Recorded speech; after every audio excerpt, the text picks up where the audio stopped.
Por la señal de la Santa Cruz de nuestros enemigos, líbranos, Señor Dios nuestro, en nombre del Padre, el Hijo y el Espíritu Santo. Amén.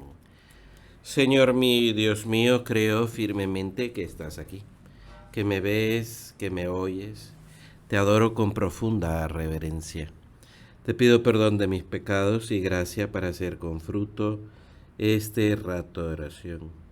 Madre mía Inmaculada, San José, mi Padre y Señor, Ángel de mi guarda, interceded por mí. Solemnidad del Corpus Christi, el misterio de alguien presente pero oculto.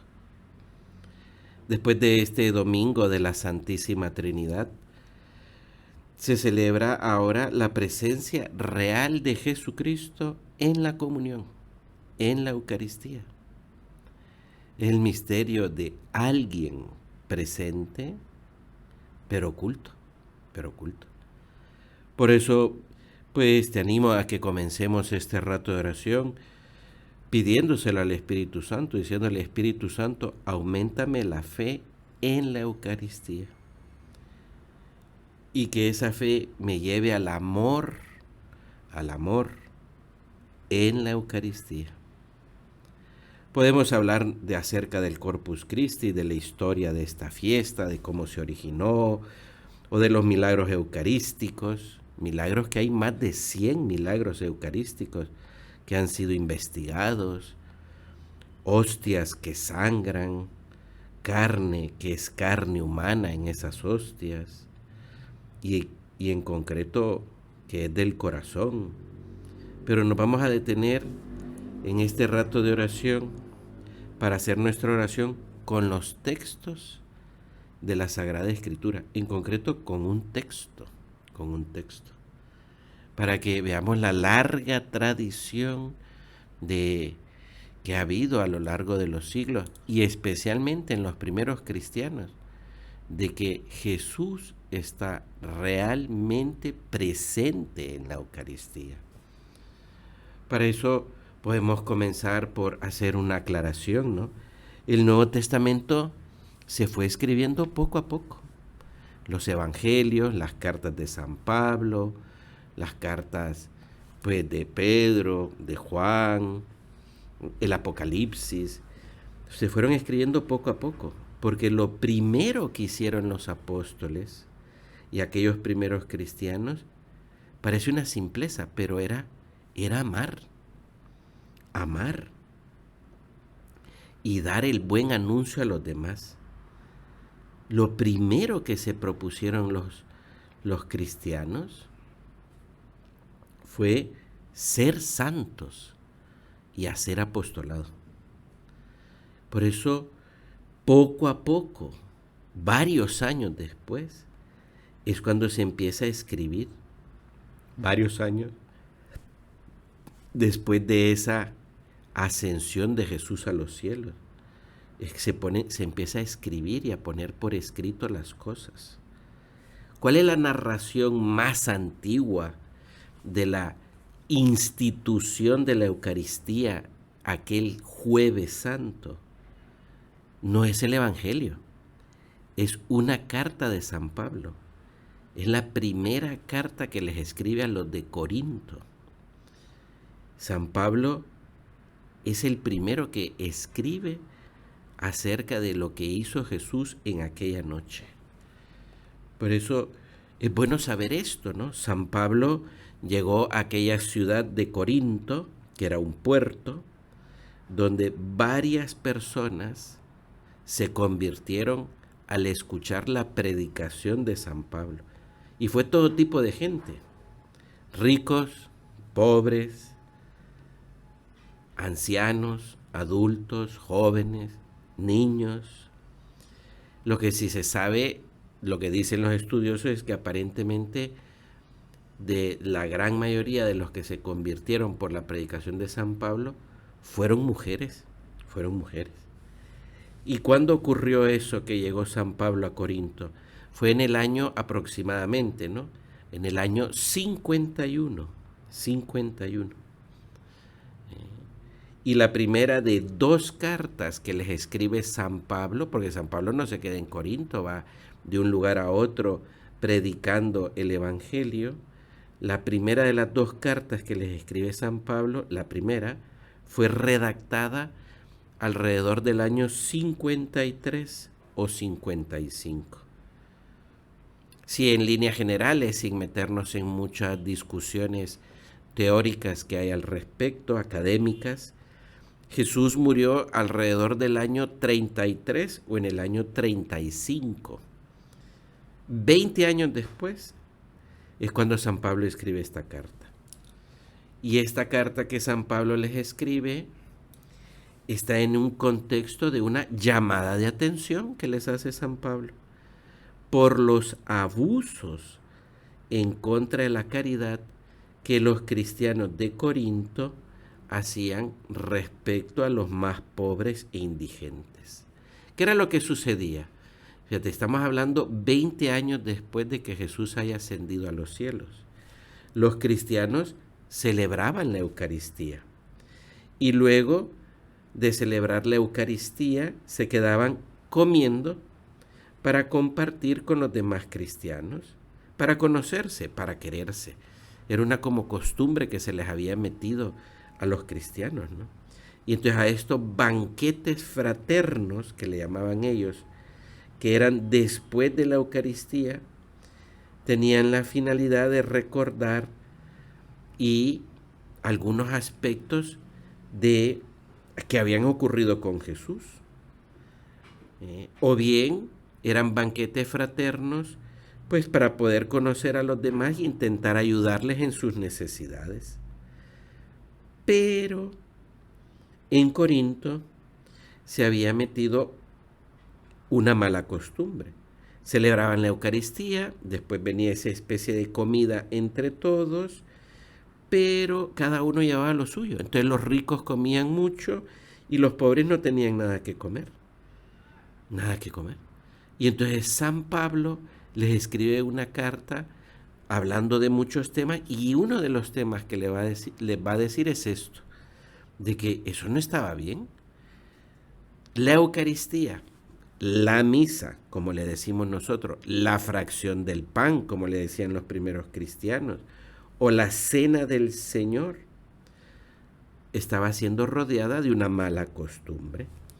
Por eso San Pablo en su primera carta los reprende y les hace entender que ese no es un modo justo para disponerse a la cena del Señor, que no era un modo bueno de recibir el cuerpo y la sangre de Cristo y después no tener caridad. ¿Por qué estamos contando esto? Porque es que desde el inicio, hay una clara conciencia de que no era juntarse a comer un pan, que aquel pan era el cuerpo y la sangre de Cristo. Por eso San Pablo en esa carta de la primera a los Corintios les empieza a contar qué es lo que él había recibido y lo dice con estas palabras: lo que yo recibí y a mi vez les he transmitido. Aquí hay una cosa que nos puede ayudar mucho a hacer la oración, de decirle al Señor: Señor, ayúdame a tener fe en la Eucaristía, pero ayúdame a ser leal, ayúdame a ser verdaderamente leal y noble contigo. Aquí estás presente. San Pablo les está diciendo: lo que yo recibí y lo que les he transmitido es que el Señor Jesús, la noche en que fue entregado, aquel jueves santo, aquel que termina bastante tarde, en la madrugada de aquel viernes, cuando es atrapado Jesús en el huerto de los olivos, les dice: el Señor Jesús, la noche en que fue entregado, tomó pan, dio gracias, lo partió y dijo: esto es mi cuerpo, que se entrega por ustedes. Hagan esto en memoria mía. Y agrega todavía San Pablo: de la misma manera tomó la copa, diciendo: esta copa es la nueva alianza que se sella con mi sangre. siempre que la beban, háganlo en memoria mía. Y entonces San Pablo concluye con una gran fuerza. Así, siempre que coman este pan y beban esta copa, proclamarán la muerte del Señor hasta que Él vuelva. ¿Qué nos está transmitiendo San Pablo? La carta más antigua del Nuevo Testamento, 20 años después de que Jesús ha ascendido a los cielos. La fórmula de la consagración. ¿Qué fue lo que dijo Jesús aquella noche tomando aquel pan? ¿Qué fue lo que dijo Jesús aquella noche tomando una copa con vino? Esto es mi cuerpo, que se entrega por ustedes. Y se da a entender San Pablo con una gran claridad que eso que hace Jesús es sacrificio y redención, que es presencia real. Por eso fíjate, la carta más antigua del Nuevo Testamento, antes de que se escribiera un evangelio, es esto. Esto que San Pablo dice, esto yo lo recibí, por eso lo transmito. Por eso lo transmito. Esto es lo más antiguo que hay. Entre los primeros cristianos hay una claridad de que Jesús está presente en la Eucaristía. Está presente realmente, pero oculto. Es el misterio. Por eso nos detenemos y díselo al Espíritu Santo. Yo lo estoy diciendo desde ya varios días que vengo preparando esta meditación. Dile, Espíritu Santo, auméntame la fe. La fe en la presencia real de Jesús en la Eucaristía. Y que esta fe me lleve al amor a la Eucaristía. Por eso fíjate que San Pablo reacciona con una gran fuerza cuando se da cuenta de que celebraban la misa, como diríamos nosotros, la fracción del pan, la cena del Señor, pero que se les había metido una mala costumbre de banquetearlo entre ricos y a los pobres dejarlos sin nada. Como decir, entonces, no pareciera que acabo de recibir, de comer el cuerpo de Cristo. Con palabras más modernas podríamos decir que San Pablo está diciéndole a esos primeros cristianos, y a nosotros también, no trivializar la Eucaristía. Esta palabra es bien bonita, trivializar. Y entonces del diccionario de la Real Academia Española, ¿no? Quitar importancia o no dársela a una cosa o a un asunto. Jesús está realmente, verdaderamente presente en la Eucaristía, en la hostia consagrada, en la hostia consagrada. ¿Qué es trivializar la Eucaristía? Pues no darle importancia de que Dios está ahí verdaderamente y que está ahí para que le comamos, para que tengamos fuerza y amor para vivir como buenos hijos de Dios.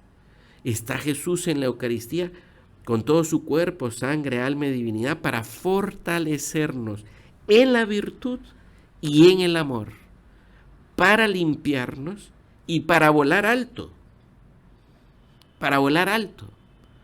como un buen hijo de Dios. ¿Cuándo trivializamos la Eucaristía? Cuando acabamos viendo la Eucaristía como un simple rito, como una simple imagen, como algo que hay que hacer, como que si es un pan sin sabor y sin fuerza. No, es realmente presente. Te cito al gran Papa San Juan Pablo II, cuando escribió una encíclica solo sobre la Eucaristía. Y decía el Papa, en la celebración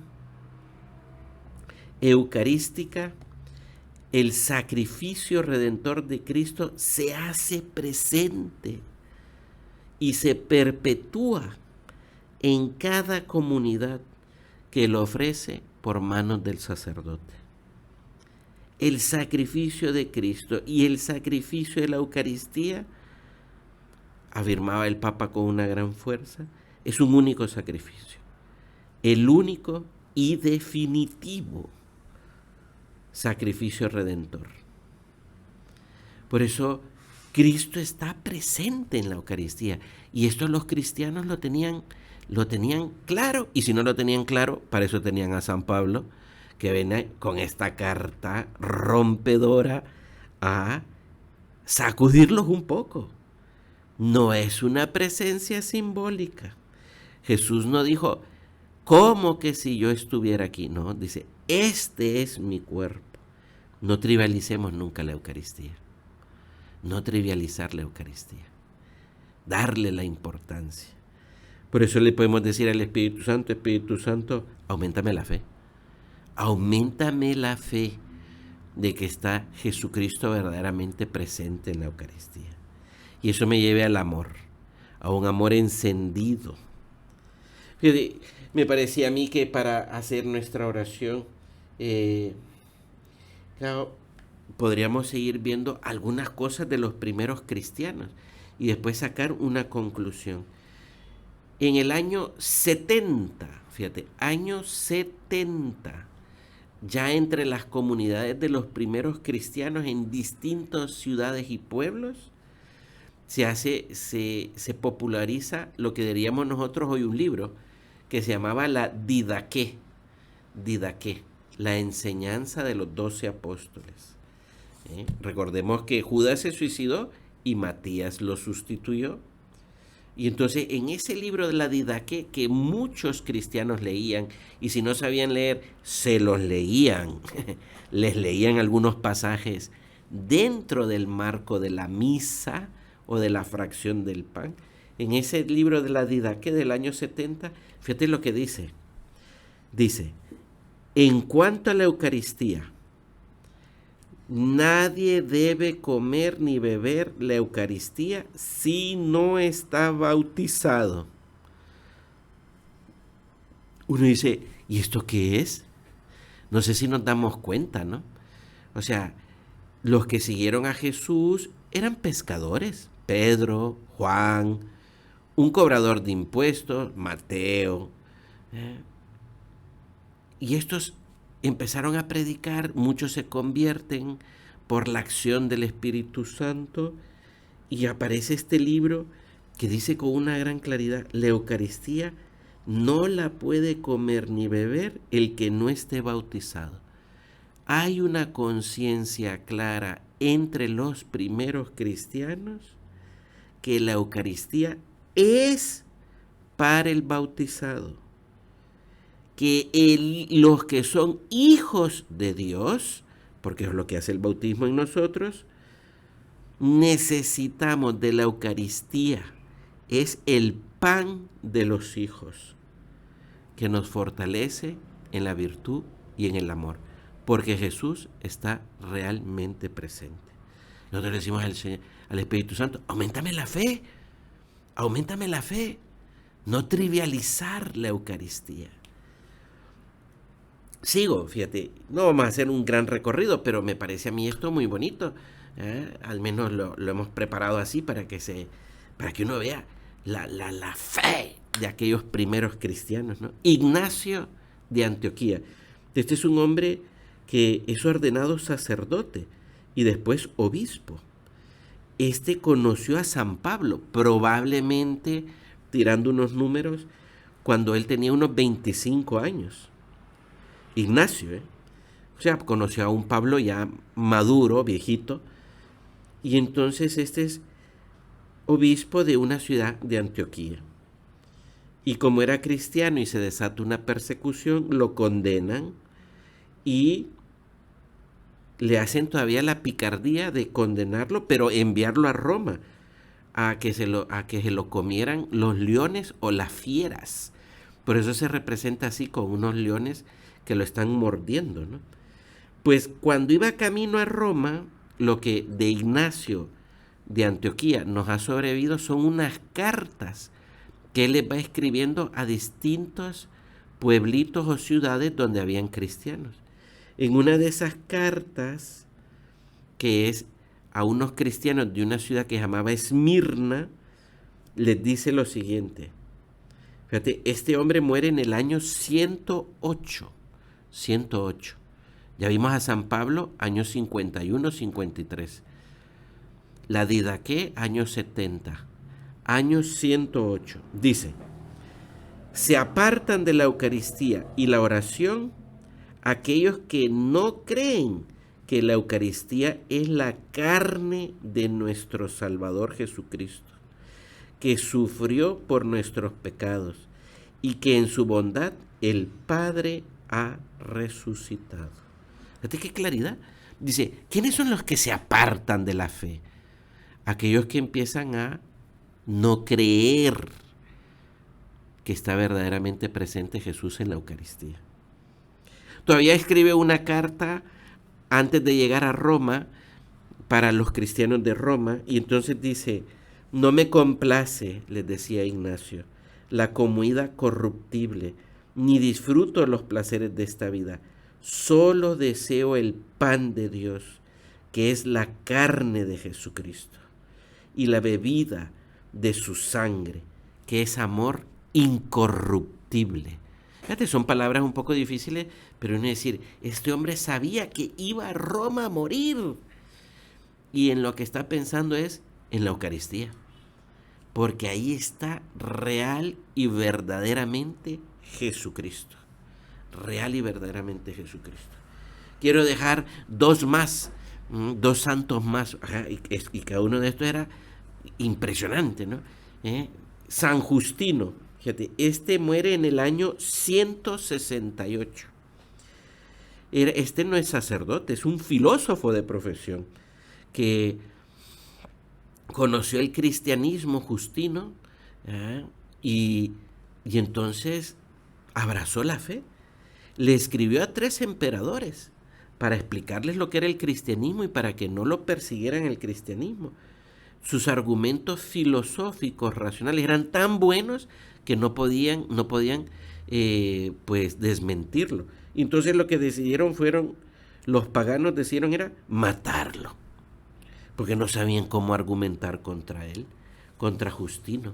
Y entonces San Justino, que muere en Roma, asesinado en una calle, decía San Justino, hablando de la Eucaristía, este alimento se llama Eucaristía, en el que nadie puede participar a menos que crea y sea lavado previamente por el bautismo. Fíjate, la misma idea. Justino muere alrededor del año, ya lo he dicho, pero lo recuerdo, en el año 168. Fíjate, o sea, es decir, están pasando los años y sigue habiendo la misma creencia. Y en medio de persecuciones, que este alimento, la Eucaristía, es para los bautizados, es para los hijos de Dios, es para tener fuerza, virtud, amor, para transformar aquel imperio. Y todavía añade San Justino en una ocasión, en un escrito que le manda a un emperador, dice, nosotros no tomamos esto como pan o bebida ordinaria. Los apóstoles que escribieron los evangelios, empieza a decir San Justino, nos transmiten lo que ha sido hecho, que Jesús, tomando pan y dando gracias, dijo, haced esto en memoria mía, este es mi cuerpo, esta es mi sangre. Fíjate qué bonito, Justino está recordando lo que ha recibido y transmitido, como San Pablo, como San Pablo. Yo te diría aquí frente a la presencia del Señor, ¿no sientes el orgullo santo de ser cristiano y católico? El orgullo sano de decir, soy hijo de Dios y puedo comer el pan de los hijos. Fíjate, te dejo el último, que es San Irineo, para no ir más allá. San Irineo murió en el 202. Este hombre, Irineo, de Lyon, Francia, lo que sería actualmente Francia, este hombre se salvó por los pelos de una cosa, porque siendo todavía laico, le pidieron que fuera a hacer una cosa a Roma, muy complicado explicar todo esto, pero tuvo que ir a hacer una cosa, y cuando regresa a su lugar, a Lyon, había habido una persecución contra cristianos y martirizaron, mataron a casi todos los cristianos. Y de una manera horrible, ¿verdad? Y entonces aquel hombre, viendo eso, Irineo, se decide entregarse a Dios. Y entonces dedicó toda su vida a combatir las herejías. Y entonces decía Irineo, hablando de la Eucaristía, cuando se hace la invocación, está hablando de las palabras de la consagración, ya que aquello no es pan ordinario, sino Eucaristía. Tiene dos elementos, uno terrenal y uno celestial. Fíjate qué bonito esto que está diciendo San Irineo. Ya hay no hay las palabras precisas. Tendrá que venir Santo Tomás de Aquino, ¿ah?, muchos siglos después, pero ya los cristianos como lo pescaban esto. O sea, se dicen las palabras de consagración, se ve como pan, pero es celestial. Está Jesús realmente presente en la Eucaristía. Está presente en la Eucaristía. Qué bonito es esto, le decimos al Señor. ¿Cómo nos has tratado? Nosotros que estamos en pleno siglo XXI, ¿ah?, que ya tenemos las palabras, los términos, los conceptos para poder explicar mejor la Eucaristía, que se cuenta con más de 100 milagros eucarísticos, donde uno ve aquellas hostias consagradas que de repente sangran, tantas cosas que tenemos. No trivialicemos la Eucaristía. Por eso le estamos pidiendo al Espíritu Santo, auméntame la fe y llévame al amor. Desde el inicio, desde el principio, se sabe y lo viven los primeros cristianos que Jesús está en la Eucaristía. Jesús está ahí, pero oculto, y se ha quedado para fortalecernos en el amor y en la virtud.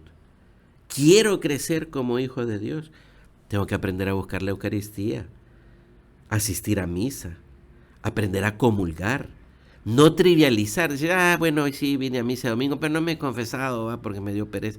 Confesate, hombre, confesate, ponete pilas, porque no es un pan ordinario lo que estamos comiendo.